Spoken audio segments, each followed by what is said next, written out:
So hey everybody, my name is Ballantyne. I'm a 3X founder with 3 exits, but more important than all of that, astrologically, I'm an Aquarius. Is there any other Aquarius people in here? Do you know why today is a big day for Aquarius? Pluto is moving into Aquarius today. That's right. I have no idea what that means astrologically, but it's our time. Okay, it's our time. Yeah, time for, sure, all that stuff. The last time Pluto moved into Aquarius was in the late 1700s, and the American Revolution happened, the French Revolution happened, the Haitian Revolution happened, and the Renaissance began. So now we're the first time in 300 years that we're moving into. And now we have Trump. Exactly. It's right on time. Everything's exactly how it should be. Okay, so some of you might have seen this product. I started Canada's first cold brew coffee company 10 years ago. I exited last year to a roll-up corporation, which I'll touch on a bit later. But yeah, we had a wild ride. A lot of fun, a lot of friends in the room here that saw us go through that. This was me in 2017. Our business was doubling in size every year. We built a 10,000 square foot facility out of Etobicoke. We had 12 full-time employees. We were, just blowing up. We're doing music festivals. We had investors. It was just like the best of times. And then we all know what happened in 2020. So if you can't tell, this is AI-generated art, right? My prompt was, I'm about to catch the football, and then I got hit by a train, okay? Because that's what it felt like. We were just about to go out and do a big fundraise at a $9 million valuation. I was going to take chips off the table. I just got engaged to my lovely wife. Everything was beautiful. I was just like on top of the world, and then the train hit me. So a lot of things went upside down at that time. And as I was reflecting on this, I was talking to the AI, and I thought, can you make something a little more creative, but along the same lines? And it came up with this. And this is when I realized that AI can actually out you to an audience about how you actually got through 2020, which would be the mushrooms. It's really impressive. AI is very, very impressive. So it was a very tough time, but we were able to get to an exit. And, we have a lot of people that say, well, what actually happened, right? So this is a guy I follow on LinkedIn. And the last few years for CPG, as my friend David can attest here, have been absolutely bananas. So we had COVID, then we had complete supply chain chaos in 2021. Then in 2022, it was impossible to fundraise, it was impossible to exit. As soon as SVB collapsed, the money just disappeared from the ecosystem. 2023 input costs went through the roof. Now we're in 2024, Canada Post is on strike, the ports are on strike. It's really challenging. So his word of encouragement is, if you're alive, you're winning, right? So with all these macroeconomic factors that are making building a CPG brand even harder than it already is, what can you do? So this is just a little bit of encouragement and some things that I've learned along the way. So one of the things that you can do as an emerging CPG brand or an emerging tech brand is you can innovate.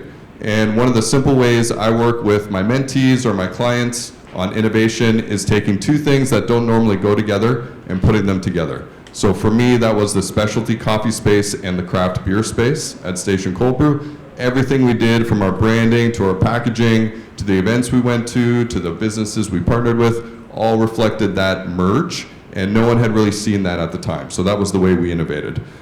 The second thing that we were able to do is rapid response. So you'll see Roy coming up from Unilever, and I'm sure he will attest that anytime they try to get things done, it takes a bunch of meetings, can take weeks, months, even years to push changes through the corporation, maybe not. But as a small company, you can do those things much faster. So you really got to take advantage of that speed. The next thing I want to touch on is digital storytelling. So I can almost guarantee 9 out of 10 of you are not leveraging a platform like LinkedIn to its maximum potential right now. I just started posting on LinkedIn regularly 6 months ago. It has absolutely changed the game for me. And now I'm on there every day, literally every day, and I'm posting 3 to 4 times a week, and it has exploded my network, and lots of business opportunities have come along with it. Some of my friends have done the same. And then the last thing that is in your control as an emerging CPG brand or an emerging tech brand is something that you might hear online. It's called riches in the niches or riches in the niches. I don't know which one it is. But it's basically when a company like Unilever is looking at the market landscape and they look at something like, let's say, functional mushrooms, just random example. So they're looking at the mushroom market and they see it's at $20 million. They might say to themselves, well, we'll wait till that gets to something like 100 million and then we'll investigate. But for a small company like yourself, a $20 million market could actually really move the needle for you. So I want you to kind of keep your eyes out for those emerging spaces that are too soon for the major guys to pay attention, but big enough that they could actually move the needle for you. Just a word of caution, when you're looking at these spaces, just try to make sure it's not super trendy and it's something that could, completely disappear in a year or two. So that's my tips. Despite all those tips, there are some things I call unsolved mysteries. Did anybody watch Unsolved Mysteries back in the day? Yes. Age yourself. Yes. Right. Yes. This show gave me nightmares. It's on the internet. If you want to watch it, this show literally gave me nightmares that I still relive every now and then. So the unsolved mysteries in the CPG space for me, there's 4 of them. I call them killer supplier relationships. So that's when you enter into an agreement with a supplier. Maybe it's a co-packer, maybe it's a raw material supplier. You all agree that things are going to happen a certain way, and they do not. They do not happen that way at all, and typically that's going to cost you as the brand a lot of money. So you got to watch out for those. Mysterious billbacks and fees. It sounds like somebody here is trying to tackle that from a technical perspective, which would be great. I don't know if you know this, but our friends at Loblaws not only control 43% of the market, but they also blaze the trail for notorious unethical behavior when it comes to billbacks and fees. And the great thing is that you might not have considered is that when Loblaws creates these mechanisms, all the other grocery brands are looking at them, Metro, Sobeys, and then they copy them. So they not only do it for 43% of the market, they almost do it for the entire market. Because as soon as the other grocers see new ways to make money off brands, they follow as well. So you can tell I'm still a little upset about all that. Elusive government regulations. So there's a few ways to go with this. If you're in beverage, you might know that it's actually easier to import products than it is to make them here, which I think is really sad. You can import things that we're actually not allowed to make, or the government will take years to realize that products are coming in that we can't make, and then something like Prime, they'll try to slap a fine on them. So there are government regulations that can impact what you're doing. The other one that's happening right now is there's a push from the government to put more regulations into the natural health space, which is meant to drive up costs for all the small people, like our little gingerbug farm here. I think it's a push from Big Pharma, but as you can probably tell, I'm a little conspiratorial after 10 years in CPG. But generally, it's going to raise the costs of the products that are in competition to pharmaceuticals. And then the last thing is suspect product market fit. So that falls squarely on the brand's shoulders. It's just making sure that your product actually has a market fit before you invest and before you go to market and all those things. So even with all those challenges, what can we do? Are there any options? Well, I'm here to tell you there is one. And as you can tell, I got a little creative with the AR art again. This is what I call the roll-up solution. So Station Cold Brew was acquired by a roll-up in 2023 that came out of the alcohol space. And what a roll-up is a larger umbrella company that aggregates the finance and the operations of smaller brands and puts the founders squarely into the sales and marketing positions so that they can grow the brands that way. So it's a fairly new solution. I'm helping architect a deal for a buyer group in the US right now. And I do think in today's environment, with all the challenges that we've heard about, this could be a good solution for a lot of smaller brands to essentially stay alive, because it's pretty challenging out there. So that's me. That's the presentation. If you have any questions, I'll be around after. And also, please follow me on LinkedIn at Steve Ballantyne. Thank you very much.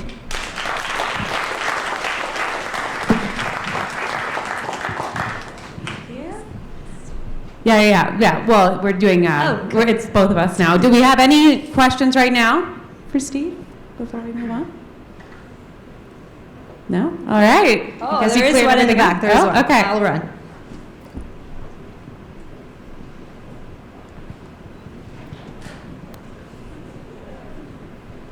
Nice to meet you for the first time. I'm one of your followers, as we talked about on LinkedIn. For a new beverage brand, I'm curious to know, if you're comfortable to share this, what your sort of strategy was matching doing raises with scale. Raising capital wasn't something that I initially put too much thought into when we launched our beverage brand. I'm just an optimist at heart, and I just thought it can be done, so I can do it. And then I've just found that it's something that it's a constant conversation. Is this, in your experience from other brands that you've worked with, something that is sort of ongoing, or does it generally fit into like neat and tidy compartments of like, we're at this phase, we're going to do a raise, we're going to close. Then we're at this phase, we're going to do a raise, we're do a close. I'm curious to know your thoughts on this. Yeah, that's a great question, and it's hard to answer generally. I can tell you about my experience. If you look at a company like Flow Water, they're just they're just always raising money. Like Nicholas is a lunatic, and he's just going at it. And because of that, they've built a huge company, right? So that's one model. For me, when I raised money, I had my own production, so I raised money to semi-automate and scale up my production. It took me, it was a 10x production step, and we had just gotten a deal with 7-Eleven at the time, so it was all moving very like, we were getting the deal, we needed to step up the production, we needed the money, and it was like in the nick of time, sort of out the door, okay, now we're on a whole nother level. So the raise was specifically for a manufacturing level up. Does that make sense? So my approach was more scrappy, more bootstrappy. If you really want to get to scale fast, then it's raising money.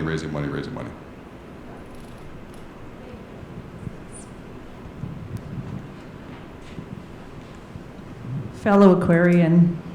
I see you. Running a roll-up solution. What is your roll-up solution exactly? So it's a buyer group. It's a corporation that has 5 to 10 brands underneath its umbrella. And all of those brands have aggregated their finance and operations. The umbrella corporation owns these smaller brands 100%.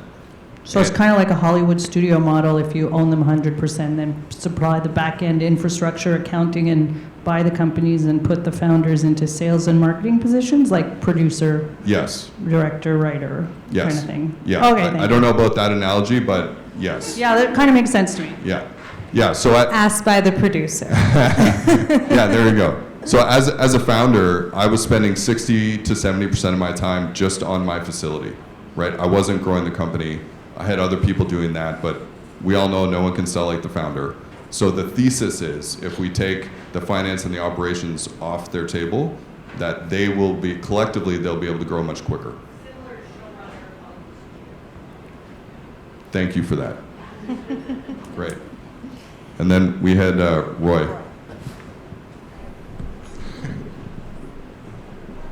Thanks. A question about your product market fit point there at the very end. So you're a 3-time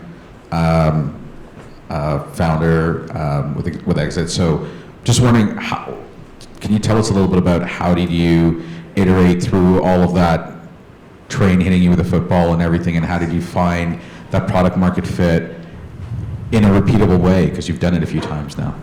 Yeah, I didn't take a scientific approach, so there's a few ways I'm going to approach this.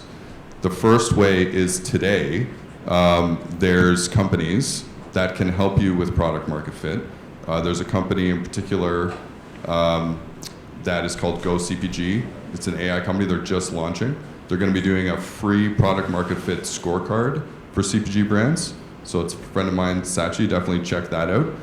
For me, in 2013, I was in New York, and I had Cobra Coffee for the first time, and it just like literally changed my life, like blew me away. And New York at the time had a very mature market. So I went back to Toronto. There was nothing going on at the wholesale level. And for some reason, we're 3 to 5 years behind New York in trends, which doesn't really make sense, but here we are. So I figured that that trend would come up to Canada.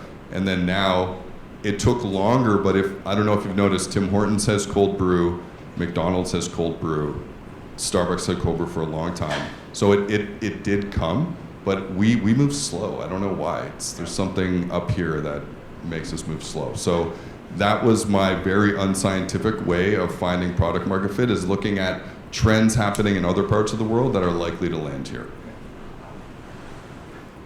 Great. Thank you so much. Thank you, Steve. All right, where Marie? Did I lose my Marie?